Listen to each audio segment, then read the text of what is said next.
पड़ेगी। जैसे for example एक केस है जहां पे एक आदमी एटीएम से पैसे निकालने जा रहा होता है और उसके बाद दो बदमाश आके, उसने एफआईआर ये लिखवाई होती है कि मैं साहब एटीएम से पैसे निकालने जा रहा था और दो बदमाश आए, उन्होंने मेरा बैग लूट लिया जिसमें 1 लाख रुपए कैश था। इसके वजह से वो एफआईआर पंजीकृत कर देता है।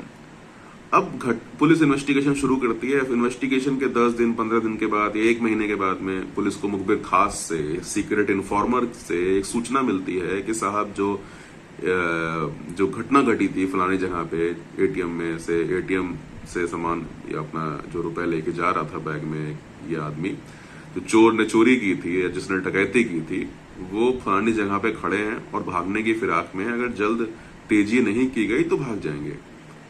इसके बेसिस पे पुलिस उनको पकड़ लेती है उस पर्टिकुलर स्पॉट से, उनसे पूछती है कि क्या तुमने चोरी फलानी जगह पे डकैती या चोरी की थी। वो सब चीजें कबूल लेते हैं कि साहब हाँ हमने चोरी की थी, हम ऐसे गए थे, वहां गए थे, हमने रेकी की थी, सब चीज पुलिस उनसे उगलवा लेती है। फिर उनसे कहा जाता तुमने चोरी का सामान जो है नोट की गड्डी है या जो तुमने चोरी किया था अमाउंट, वो तुमने कहाँ रखा है। अब वो कहते हैं कि साहब मैंने उसको अपने घर पे रखा हुआ है अलमारी में।